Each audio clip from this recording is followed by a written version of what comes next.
Traces of a pinkish foam at the corner of the lips. Some sort of drug overdose, perhaps? The chest was originally open to perform the operation. The sutures are clean. The chest has been reopened. Multiple abrasions and scarring on the arms and legs. Old and distinctive injuries of a sailor or a fisherman.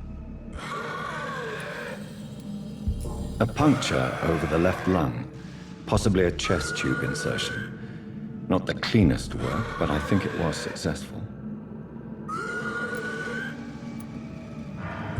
Signs of internal bleeding. So, Dr. Tippett's anesthetics were incorrectly dosed, causing the patient's death. And then he tried to operate on him again. Tippett has made an egregious error. It's time we talked.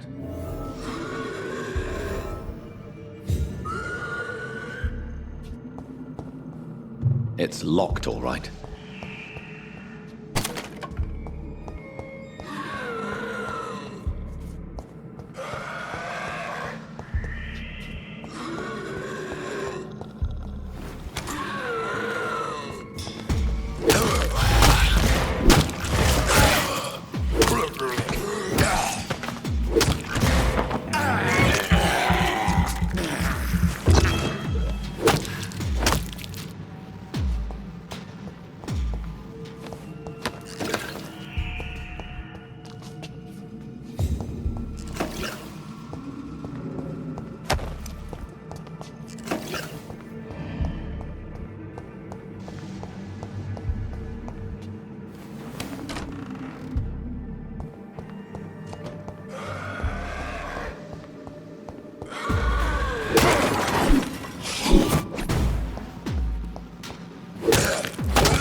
Good evening, Miss Howcroft.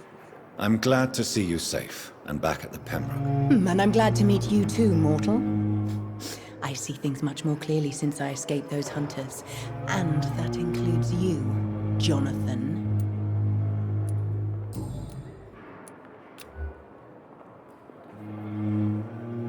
Judging by the look in your eyes, there is something you want to ask me, Miss Howcroft. Listen to my voice, Jonathan.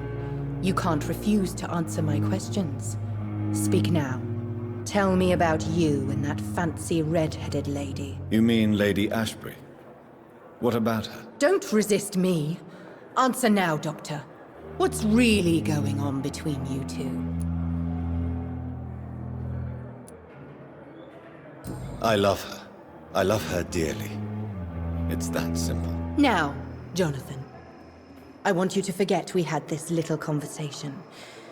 You can get back to what you were doing. And what exactly have you learned about me? You try to be a decent man, Dr. Reid. And you're trying to make a difference. That's more than most mortals I've ever met. That's quite a statement, Miss Howcroft. But there is more, isn't there? Your interest for my condition. Your subtle innuendos. Are we the same, Doctor?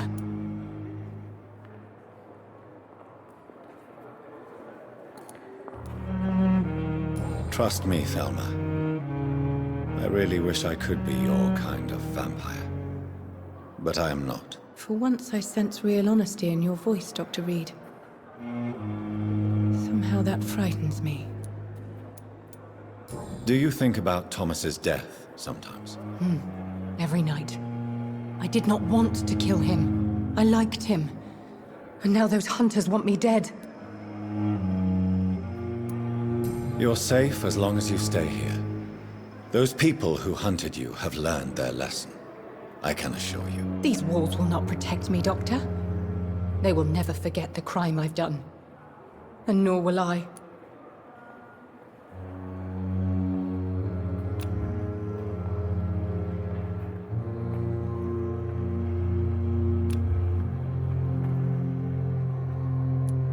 You are a patient here, Miss Howcroft.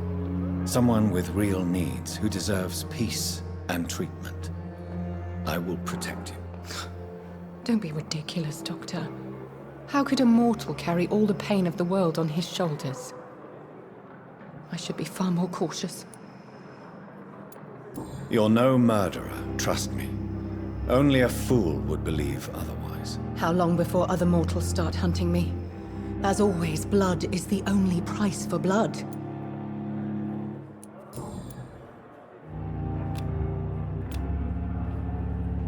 Do you require my services, Miss Howcroft? My condition cannot be understood by you, mortal. This curse is beyond your science.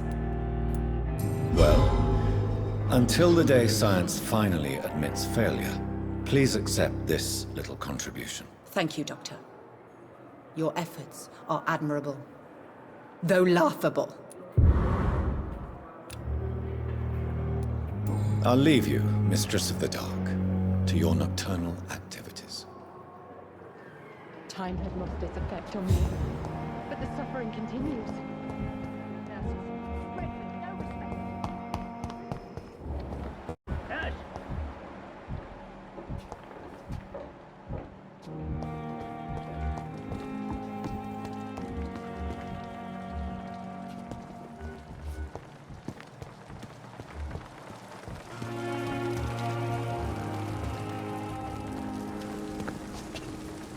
Perhaps I should have considered the offer from that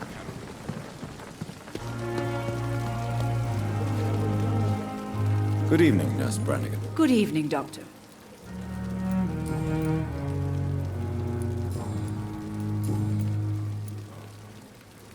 Why does Dr. Tippett's claim you're the main reason he keeps working, despite his fatigue? If it wasn't for him, I probably would have left the Pembroke years ago. Dr. Tippett does not think of you as just a nurse anymore, does he? If you're suggesting he's not taking my gender into consideration when it comes to medical practice and knowledge, I really hope he doesn't.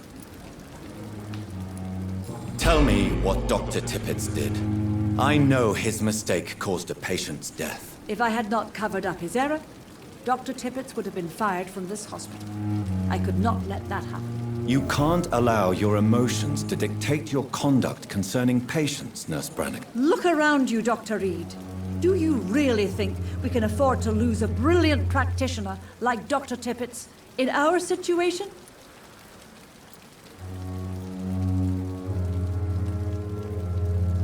I can't say I approve of what you did. But as a field surgeon, I know that some situations require you to bend the rules. I'm not proud of what I've done, but to contain the epidemic must be our priority, so we can't afford to lose Dr. Tippett.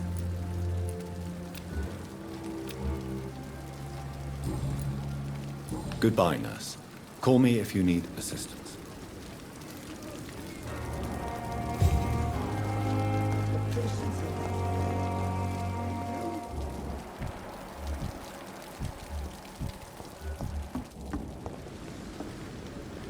Good evening, Dr. Tippett. Dr. Reid, any good news to share?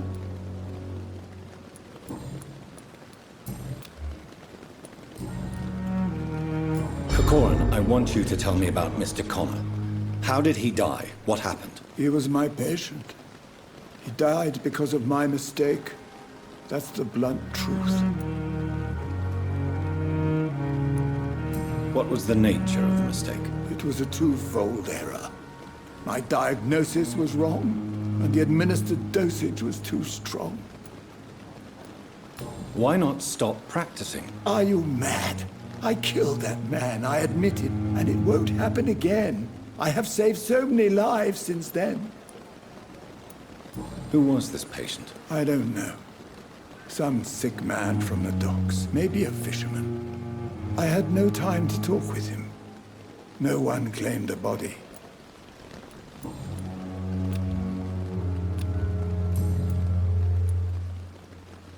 I will cover for you, Dr. Tippett, by keeping what happened to Mr. Connor to myself. I don't know what to say, actually. I can't exactly force you to become my accomplice. You didn't force me. This is my decision to make. I believe you're still of use to the hospital, considering the situation. Then I can make you this promise. As soon as the epidemic is eradicated, I will resign.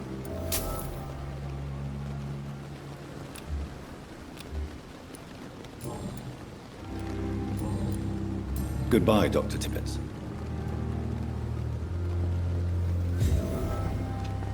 This is no time for self-pity.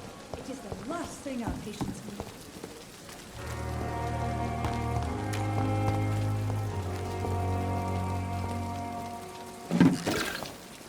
Another night with the glorious battalion.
Good evening, Mr. Goswick.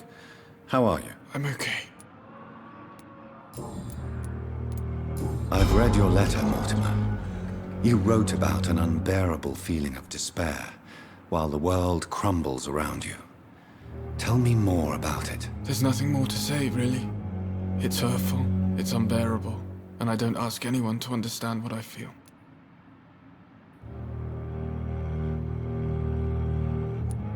Don't you see how lucky you are? You're rich, you're in good health, and you have a loving mother. You're simply drowning in self-pity. Leave me alone then, Doctor, and let me drown myself.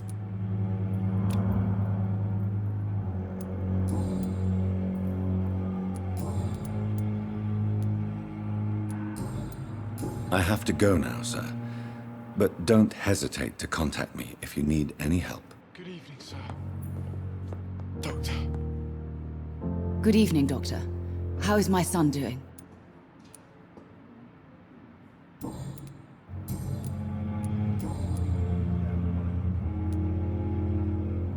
Mortimer is extremely vague as to his motivations for committing suicide. Tell me more about what you know. As you say, Mortimer had no reason to die. All he said to me was that he wanted to make the world a better place, but couldn't. Why did your son feel so useless when facing the world? I think it was more that he could only see the melancholy facets of life. He couldn't help but dwell on such things. What do you think he meant by making the world a better place? Mortimer has always been a sensitive soul. He wouldn't talk to anyone for months after his father passed. It's like he carries everyone's sadness with him. I have read your son's suicide note. It was not an impulsive gesture, nor was it his first attempt. He threatened to kill himself a few times before. But I never thought he would dare to punish me this much. Punish you? Why? I've known for a long time he was not happy with his life. But I always hoped he cared enough to avoid making me suffer like this. Do you realize your son could try to kill himself again? He might succeed next time. I think about it every minute. But I won't stop fighting for my son's future. That's how much I love him.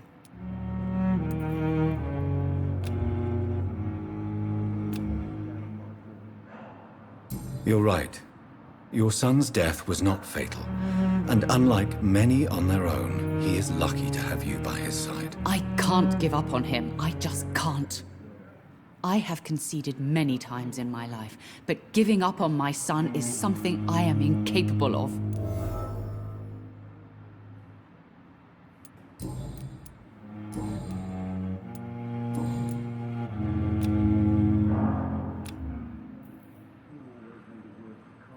Goodbye, Mrs. Goswick.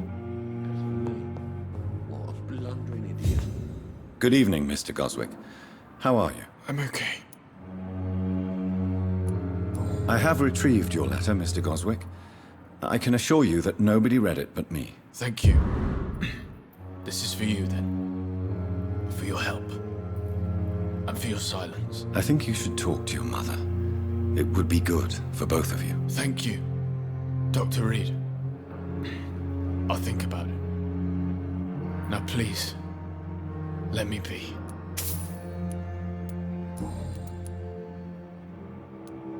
Your mother won't let you down, Mortimer. Don't you share her hope for a better future? No, I don't. Won't you even try? Do you want me to promise you I'll get better? Do you want me to tell her the same thing? I could, but it would not change anything.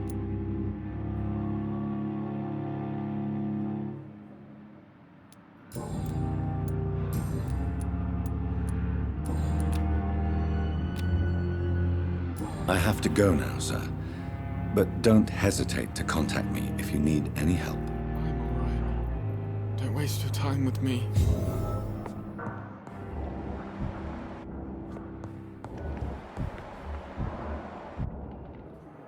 You always knew the words to calm the children, Ellen.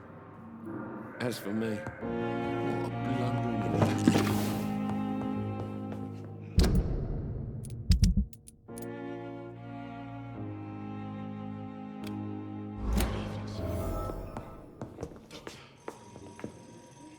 Good evening, Dr. Strickland. And good evening to you, Dr. Reid.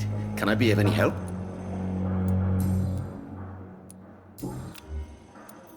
I located the shop, but it was vandalized, and the owner is missing. All I found was your order. I was afraid of such bad news. People are so desperate they're ready to burgle a shop for drugs. That's quite a list you ordered. Opium, sodium hypochlorite. It can't be just headaches you're trying to cure. This dreadful influenza, of course. I already ran some tests on hopeless cases. Without success, I must admit. Do you realize you could create a lethal poison without the correct dosage? Then there are the legal ramifications. Is this not true of any medical substance, Dr. Reid? However, if you would agree to improve it, I'd be glad to accept your help. As long as you promise to be scrupulous with your experiments, I may try to gather these substances, and even help improve upon the mixture. That's all I'm asking for, Dr. Reid. That's all I'm asking.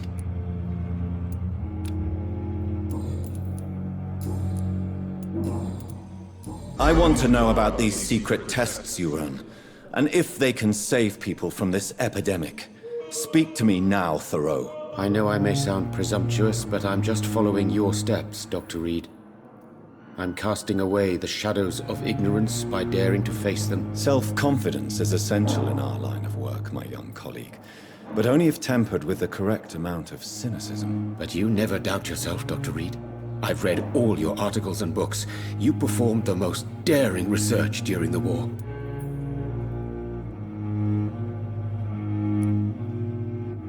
You have my support, Dr. Strickland.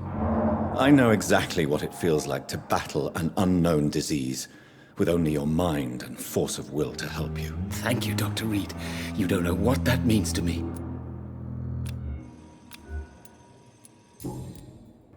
Goodbye, Dr. Strickland. I can't let Strickland put his patients at risk with opium. Perhaps an adjusted formula will deliver more of a placebo effect.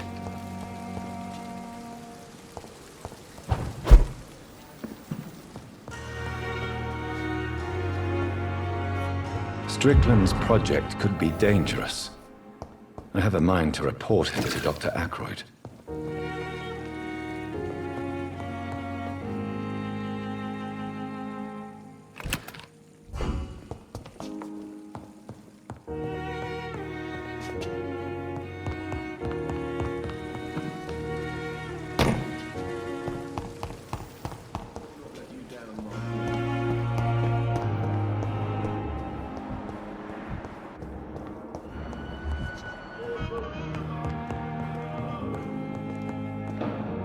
Good evening, Dr. Strickland. And good evening to you, Dr. Reid. Can I be of any help?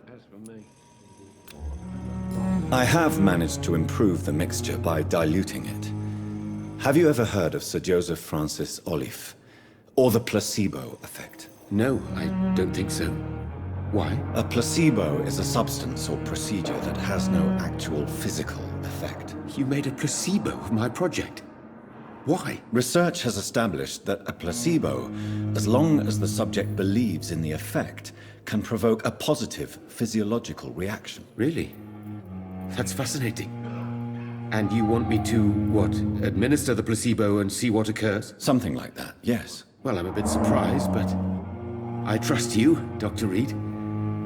Please take the key to my cabinet and put this placebo there for future use.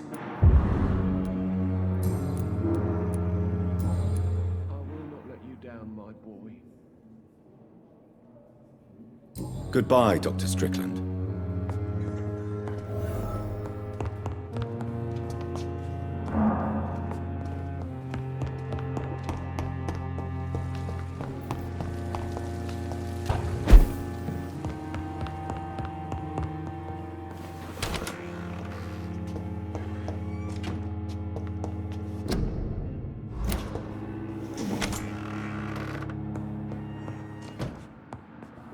At least Strickland can't kill anyone with this formula.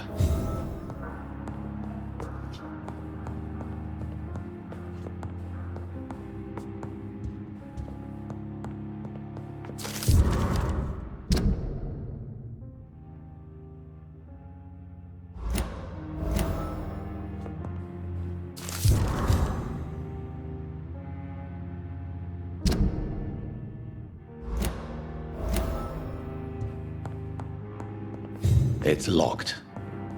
It's locked, all right. It's locked.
Good evening, Mr. Fiddick. Good evening, Dr. Reid.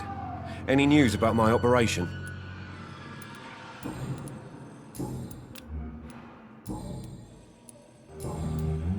Goodbye for now, Mr. Fiddick. I'll see you later. My sweet girl. Reads me like a book. Never could keep anything from her. Good evening, Mr. Goswick. How are you? I'm okay. Your medical report says you're not affected by the Spanish flu. What do you think of that, Mortimer? Does it make me happy? Not in the slightest. If it was up to me, I would have left this place long ago. I know I don't belong here. And why do you think you don't belong here? I know the staff have more important things to do than look after me. There's plenty of patients here who need their attention.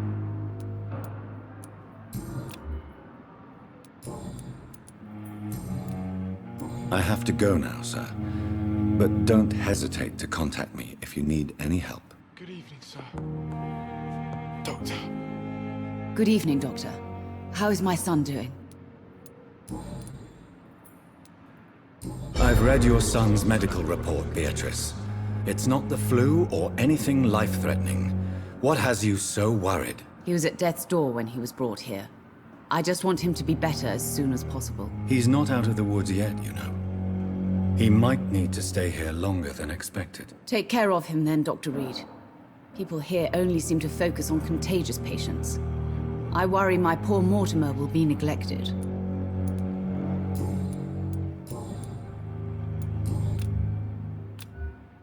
Goodbye, Mrs. Goswick.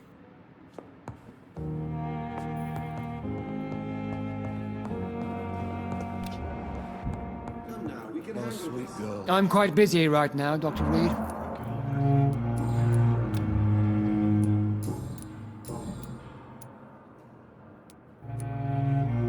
Do you think Dr. Strickland has any chance of curing the Spanish flu by himself? His wish to cure the sick is not driven by pride, but by an idealistic view about our mission here.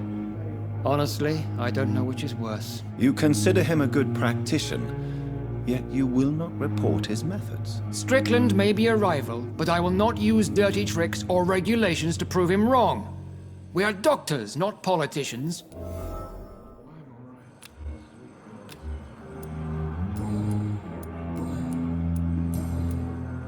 Thank you for your time. We'll talk later.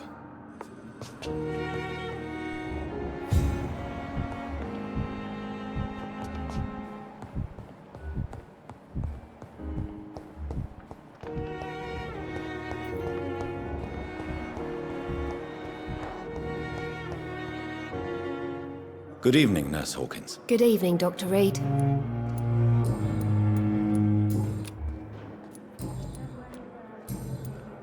Goodbye, Nurse Hawkins.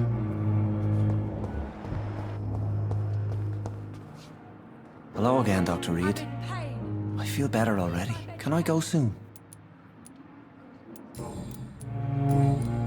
Goodbye, Mr. Hampton. We'll talk again later. No decency. All liars and fakes.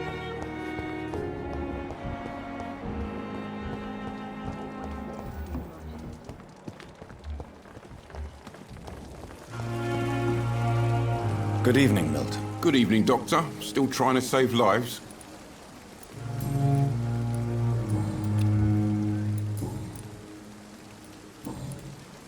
I'd like to see your goods. Wise choice, Dr. Reid. A reliable gun is what everybody needs these days.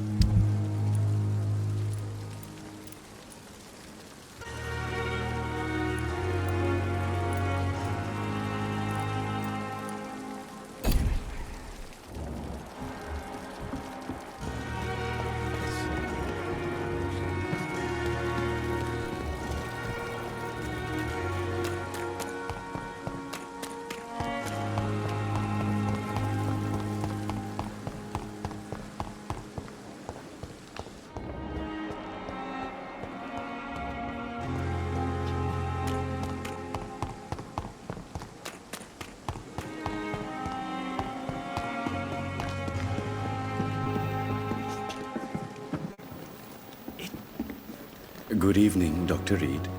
Such a pleasure to see you again. Please show me what you have to sell. Of course. It's just trinkets and curios, really. But I'm sure they can be useful.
Pay me a glass and I'll be gentle.